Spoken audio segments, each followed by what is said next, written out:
Hello बच्चों, last lecture में हमने ओम्स लॉ, रेजिस्टेंस और रेजिस्टिविटी के बारे में पढ़ा। आज हम एक नए टॉपिक के बारे में बात करेंगे, which is drift velocity of electron. Drift velocity of electrons है क्या? ये ड्रिफ्ट वेलोसिटी ऑफ इलेक्ट्रॉन्स क्या होती है, इसकी डेफिनेशन क्या होती है? देखिए, मैं आपको थोड़ा सा समझा देता हूँ।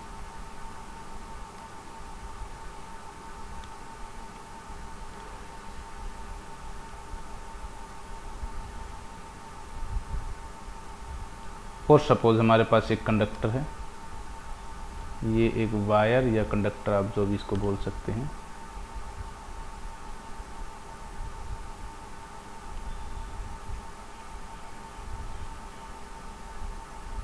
ठीक है, इस वायर की लेंथ अगर हम मान लेते हैं L है, और इस वायर का क्रॉस सेक्शन एरिया जो आपका है वो A है।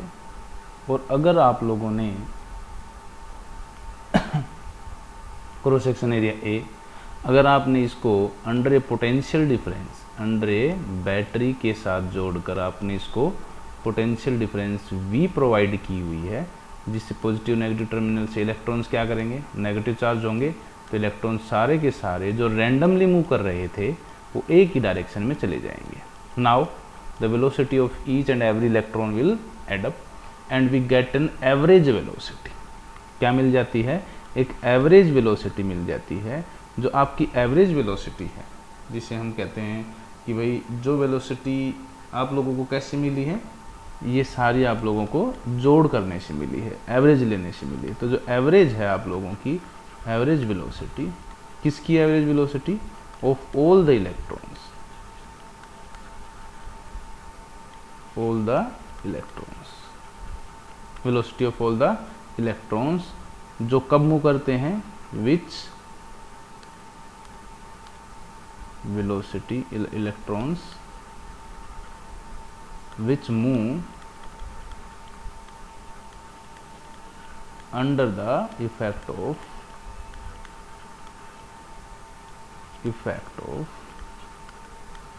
external electric field। अब आप ये पूछ सकते हैं कि सर इलेक्ट्रिक फील्ड कैसे, इलेक्ट्रिक फील्ड कहाँ अप्लाई हुआ है एक्सटर्नल? तो देखिए, आप लोगों ने पोटेंशियल अप्लाई किया है, और हम जानते हैं potential is equal to E into L। ठीक है, अगर आप लोगों की पोटेंशियल अप्लाई हुई है तो इलेक्ट्रिक फील्ड भी अप्लाई हो गई साथ साथ। तो जो एक्सटर्नल इलेक्ट्रिक फील्ड की प्रेजेंस में इलेक्ट्रॉन्स मूव करते हैं towards the positive terminal of battery, इस तरफ निकल के आएंगे, ये इनकी सब की एवरेज हमने लेनी है, वो हमारी कहलाएगी ड्रिफ्ट वेलोसिटी। तो चलिए इसको ड्राइव करते हैं। एज वी नो, फोर्स का फॉर्मूला हमने पढ़ा है, फोर्स होता है हमारा QE, और चार्ज यहाँ पर कौन है जिसके ऊपर इलेक्ट्रिक फील्ड लगा है, वो है electrons, minus E into E। Now also we know F is equal to MA, ये हम प्रीवियस क्लास में पढ़ चुके हैं। तो इन दोनों इक्वेशंस को अगर इक्वेट किया जाए तो हमारे पास एक फॉर्मूला बन जाता है, MA is equal to minus E into capital E, और A की वैल्यू यहाँ से आ जाती है minus E upon M। M is the mass of electron. Now we have a value of acceleration. हमें पता चल गया कि कितनी एक्सेलरेशन के साथ ये इलेक्ट्रॉन चलते हैं। अब हमें वेलोसिटी का प्रीवियस फॉर्मूला जो हमने काइनेमेटिक्स में पढ़ा हुआ है, V is equal to U plus AT, हमें पता है। क्या करते हैं, हम इसको अप्लाई करते हैं सभी इलेक्ट्रॉन्स के लिए। फॉर सपोज फर्स्ट इलेक्ट्रॉन की फाइनल वेलोसिटी कब आई है? फाइनल वेलोसिटी देखिए, पहले ये रैंडमली ऐसे ऐसे ऐसे ऐसे चलते हैं इलेक्ट्रॉन, ठीक है, और सबकी वेलोसिटी की डायरेक्शन अलग अलग होने की वजह से टोटल वेलोसिटी कितनी आ जाती है? 0। सबकी इनिशियल वेलोसिटी U1 है, किसी की U2 है, ये नॉन जीरो हैं, ये हैं वेलोसिटीज़ की वैल्यू कुछ ना कुछ हैं। लेकिन अगर हम U1 plus U2 plus U3 करते हैं तो ये सारा मैटर आप लोगों का क्या हो जाता है? 0, क्योंकि इक्वल एंड अपोजिट वेलोसिटी रखते हैं ये सारे। शुरू में रैंडम है, रैंडमली मूवमेंट हो रहा है, तो सभी वेलोसिटी इक्वल एंड अपोजिट होने की वजह से एक दूसरे को कैंसिल आउट कर देती हैं। तो अगर हम फर्स्ट इलेक्ट्रॉन के ऊपर उसको अप्लाई करते हैं तो what is the value of V1?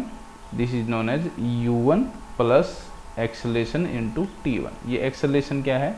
ये एक्सेलरेशन है इलेक्ट्रॉन की, ये आपकी एक्सेलरेशन है।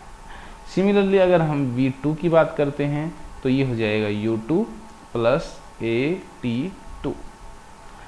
सिमिलरली हमारे पास Vn की वैल्यू आ जाती है UN प्लस ATN। अब हम इनको जोड़ देते हैं, सबको ऐड कर देते हैं, तो हमारे पास लेफ्ट साइड में बनती है V1 plus V2 plus V3 up to Vn is equal to U1 plus U2 plus U3 up to UN plus acceleration यहाँ से कॉमन आ गई T1 plus T2 up to Tn। अब मैं इसको दोनों तरफ n से डिवाइड कर देता हूँ। देखिए ये जो आपका ये वाला पार्ट है, ये वाला पार्ट जो मैंने रेड से सर्कल कर दिया है, ये हो गया 0, ये 0 हो गया। रीज़न क्या है? मैंने यहाँ आप लोगों को बताया था कि इनकी इनिशियल वेलोसिटी की भले ही कुछ वैल्यू हो, लेकिन इनिशियल वेलोसिटी ये बिना बैटरी के लगाए हुए जब ये कंडक्टर के अंदर इलेक्ट्रॉन मूव कर रहे थे तो उनकी डायरेक्शन रैंडम थी, कोई किधर कोई किधर। और velocity being a vector quantity, अगर डायरेक्शन अपोजिट होती हैं तो एक दूसरे को कैंसिल आउट कर देती हैं, इसलिए एवरेज जो है इनिशियल वेलोसिटी का एवरेज हमारा 0 बन जाता है। तो ये हमारे पास इस वजह से 0 हुआ। ओके, तो ये 0 हुआ। अब नेक्स्ट हम इसमें क्या करते हैं कि ये हमारे पास फॉर सपोज करो ये जो ये बना, ये देखिए क्या है, ये फाइनल एवरेज वेलोसिटी मिली Vd, जिसकी वैल्यू बन गई हमारे पास A into tau. What is tau? Tau यहाँ पर क्या है? टो यहाँ पर हमारे पास क्या वैल्यू बन गई इसकी टो की? टो की वैल्यू हमारे पास है T1 plus T2 plus T3 plus up to Tn upon n। इसे हम कहते हैं average time, average relaxation time, relaxation time के नाम से जानते हैं। ये क्या होता है? ये दो इलेक्ट्रॉन के बीच का एवरेज टाइम है कोलाइड का। दो इलेक्ट्रॉन अगर आपस में कोलाइड करते हैं, कोलिजन करते हैं, उनके बीच का एवरेज टाइम होता है रिलैक्सेशन टाइम। तो हम यहाँ पर ये लिख सकते हैं, और ए की वैल्यू हमारे पास पहले से गिवन है, तो ड्रिफ्ट वेलोसिटी की फाइनल वैल्यू हमारे पास आ जाती है -E टो अपॉन m।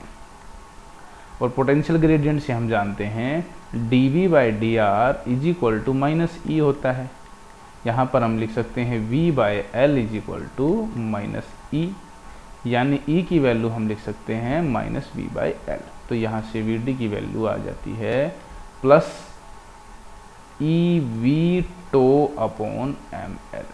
अगर मैं V की वैल्यू पुट कर देता हूँ तो E की वैल्यू पुट कर देता हूँ, तो ये हमारे पास जो फाइनल फॉर्मूले बन गए हैं, एक तो ये रहा हमारे पास फाइनल फॉर्मूला, ठीक है, और एक हमारे पास लास्ट फॉर्मूला ये रहा। ये दो फॉर्मूले आप लोगों के क्या हैं? ड्रिफ्ट वेलोसिटी के फॉर्मूले बन जाते हैं। तो ये था आप लोगों का drift velocity. Drift velocity basically क्या हो गई? Drift velocity basically average velocity हो जाती है जिसके साथ इलेक्ट्रॉन्स मूव करते हैं। कब? जब हम उसे एक्सटर्नल फील्ड में अप्लाई करते हैं। अब नेक्स्ट हमारे पास आर्टिकल है the relation between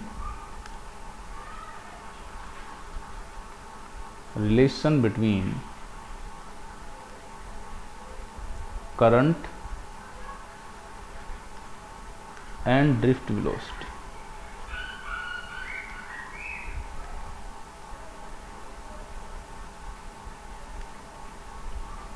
current and drift velocity.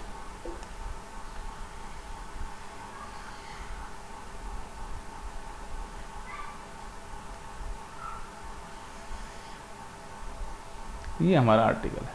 इसके लिए सेम डायग्राम रहेगा आपका, जिसमें हमने क्या किया था, हमने फिर से एक कंडक्टर लिया है,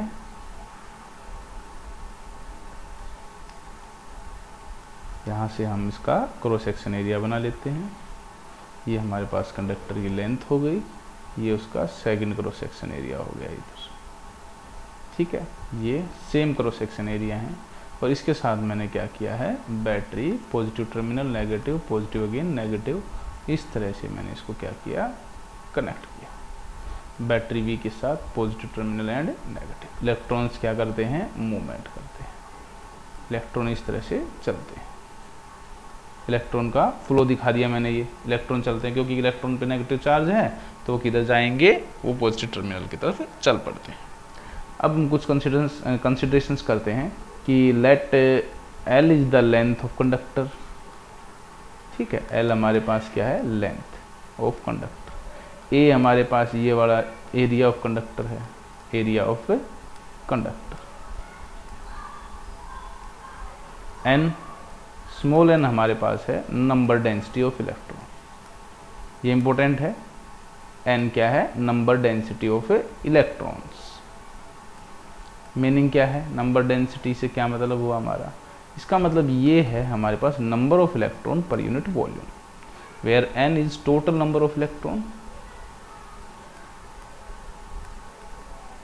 अपॉन ये v is the volume of, total volume of conductor, ठीक है। तो हमारा जो फॉर्मूला कैपिटल N का है वो हमारा हो जाता है N into V. What is the total number of electron, N, what is number density, small n, what is the V is volume not potential, ठीक है। इसको थोड़ा सा ऐसे कर दीजिए सो दैट आप लोगों को थोड़ी पहचान में आ जाएगी।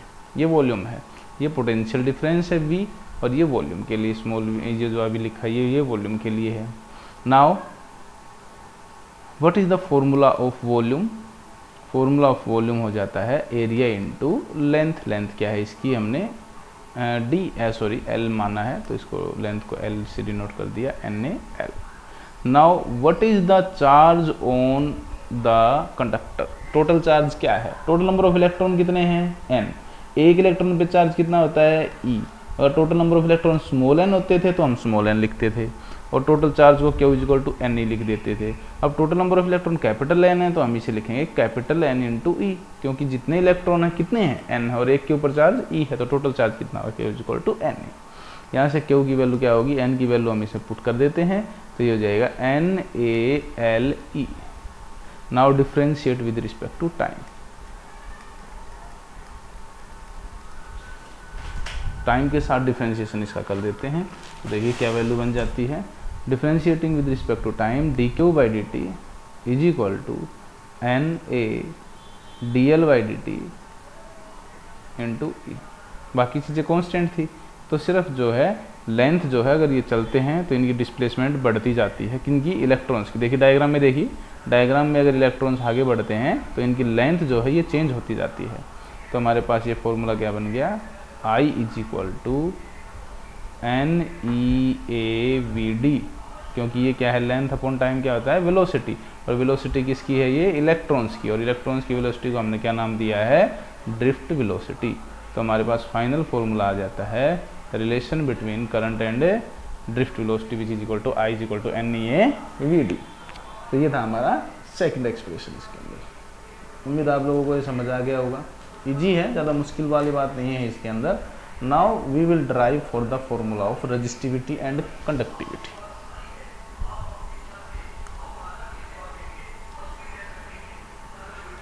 रिलेशन और एक्सप्रेशन कह सकते हैं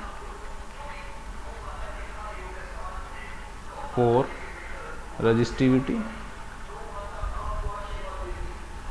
एंड कंडक्टिविटी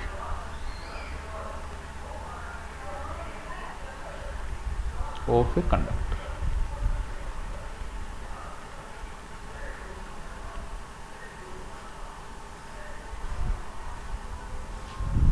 ये हमारा आर्टिकल हो गया, ठीक है। अभी हमने देखा ड्रिफ्ट वेलोसिटी का फॉर्मूला जो हमने ड्राइव किया वो हमारा क्या था, Vd is equal to EV tau upon ML। एक हमने current versus drift velocity formula derive किया, I is equal to NeAVD, ठीक है। यहाँ से अगर मैं Vd की वैल्यू निकाल लूँ इक्वेशन नंबर 2 से तो हमारे पास ड्रिफ्ट वेलोसिटी का फॉर्मूला जो बनता है वो क्या है, Vd is equal to I upon NeAV, ठीक है, ये बन गया। अब ये वाली ड्रिफ्ट वेलोसिटी की वैल्यू मैं इक्वेशन नंबर 1 में पुट कर रहा हूँ, पुट इन इक्वेशन नंबर 1। इससे देखिए क्या फॉर्मूला बन जाता है, ये बन जाता है I by NeAV is equal to EV tau upon ml। ये भी यहाँ पोटेंशियल डिफरेंस है, ठीक है, और ये भी यहाँ पर क्या है, ये वाली ये वॉल्यूम है।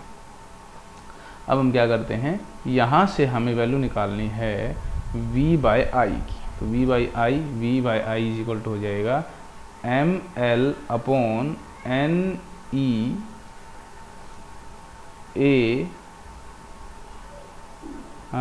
NE स्क्वायर हो गया, ठीक है, क्योंकि 2 बार आया है ना ये, तो ये हमारे पास E स्क्वायर हो गया,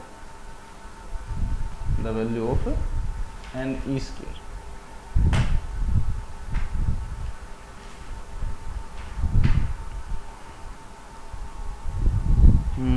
आई अपॉन सॉरी, एक चीज़ यहाँ पे थोड़ी सी करेक्शन कर लीजिए, ये एक V की वैल्यू यहाँ पे नहीं आती, क्योंकि VD की वैल्यू में सिर्फ क्या आता है हमारे पास, ये V की एक्स्ट्रा वैल्यू है, ये नहीं आती है।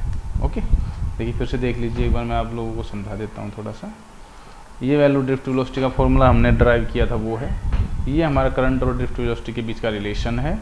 हमने यहाँ से VD की वैल्यू निकाली, इसके अंदर ये वैल्यू ऑफ VD आ जाती है, वो हमने इक्वेशन 1 के अंदर इस वैल्यू VD में पुट कर दिया।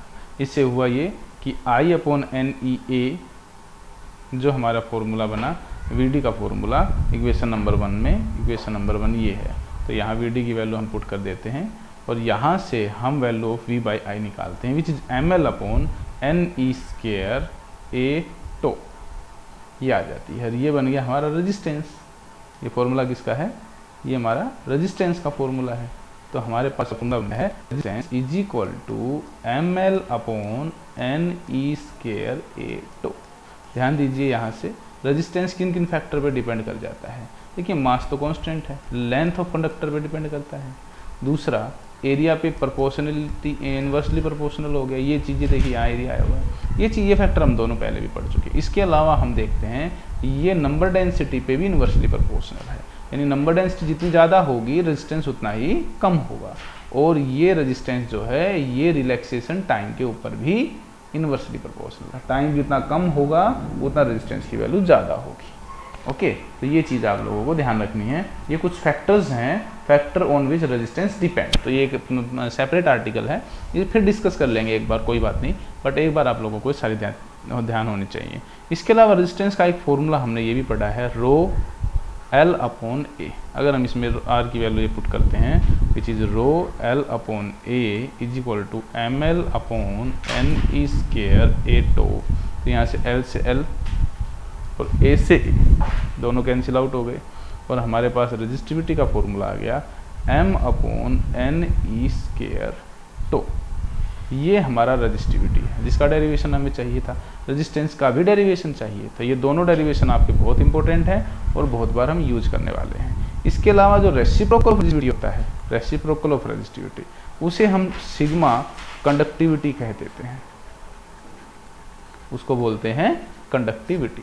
तो हमारे पास सिग्मा का क्या फॉर्मूला हो गया, सिग्मा का हमारा फॉर्मूला हो गया NE square tau upon M, ये हमारी कंडक्टिविटी होगी। ध्यान रखना, एक हमने करंट डेंसिटी का रिलेशन किया है NEAVD, अगर मैं इसको एरिया से डिवाइड कर देता हूँ तो एरिया से एरिया कैंसिल आउट हो जाता है और हमारा फॉर्मूला बनता है J is equal to NEVD। ये क्या है, ये करंट डेंसिटी है। तो देखिए formula number 1, formula number 2, formula number 3, formula number 4, चारों फॉर्मूले आपके टिप्स पे होने चाहिए और चारों के चारों आप लोगों को समझ में भी आने चाहिए, क्योंकि इन्हीं फॉर्मूला के बेस पे इनके बीच का रिलेशंस हम ड्राइव करने वाले हैं। किस किस के बीच का, current density and sigma and electric field intensity. तो जो नेक्स्ट हमारे पास है वो इन्हीं के बीच का एक डेरिवेशन है, छोटा सा डेरिवेशन है, वो आप लोगों को यहीं से ध्यान आ जाएगा। देखिए relation between current density, current density क्या है, J, क्या है, J है, J sigma conductivity and electric field intensity E। ठीक है, ये हमारे पास क्या है, एंड का सिंबल बनाने वाला था, मैं लिख देता हूँ एंड E। अब हमने देखा कि हमारा करंट डेंसिटी का फॉर्मूला जैसे कि ऊपर लिखा हुआ है, आप लोगों को दिखाई दे ही रहा है, क्या लिखा हुआ है, J is equal to NEVD, ये लिखा हुआ है। यहाँ अगर मैं इसमें ड्रिफ्ट वेलोसिटी की वैल्यू रख देता हूँ इस फॉर्मूला में, तो ये बन जाता है NEVD की वैल्यू क्या है, small e v tau upon m into l, ये वैल्यू है। ठीक है, अब अगर हम इसको इलेक्ट्रिक फील्ड इंटेंसिटी में रखना चाहें तो हमारे पास V/L वेद फॉर्मूला भी है ये। ठीक है, V/L क्या बन जाएगा,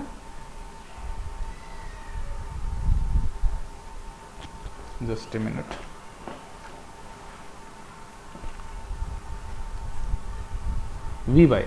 V/L हमारे पास हो जाता है E। तो यहाँ देखिए ये रहा V/L, ये रहा, तो ये हमारे पास क्या फॉर्मूला बन गया, J is equal to NE tau upon m, ये हो गया। अब हमने क्या किया इसके अंदर, VD की वैल्यू, VD भी तो था ना, NE, अच्छा VD की वैल्यू तो हम पुट कर चुके हैं। तो अब हमारे पास formula J is equal to NE tau upon m है। अगर हमारे पास इसके अंदर NE स्क्वायर हो गया, क्योंकि दो बार E है, यहाँ पर E है, एक ये है। अब अगर हम इसमें लिखें J is equal to NE square E upon m into tau अलग कर देता हूँ, तो देखिए अभी मैं आपको दिखाऊँ कि NE square E by tau, NE square ये रहा, NE square tau by m। ठीक है, NE स्क्वायर टो को अलग कर दिया मैंने, सॉरी, इसको आप ऐसे कर लीजिए कि आप इसे यहाँ पर इंटरचेंज कर लें इसको। मीन्स हम क्या कर सकते हैं, यहाँ टो, यहाँ पर वैल्यू ऑफ टो और यहाँ पर आपकी ई हो जाती है।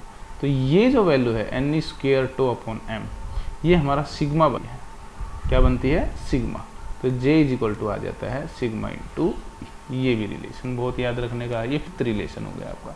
तो कुल मिला के 5 इक्वेशंस ऐसी होंगी जो आप लोगों को याद रखनी है, और इन वैल्यूज़ में आप लोगों को इनके आपस के रिलेशन सारे ध्यान होने चाहिए। ओके, तो आज के लिए इतना स्टूडेंट्स, ये आज का लेक्चर इंपॉर्टेंट है, इसकी बार बार प्रैक्टिस कीजिए। ये ऐसा लेक्चर है जिसको अमूमन बच्चे भूल जाते हैं। Thank you.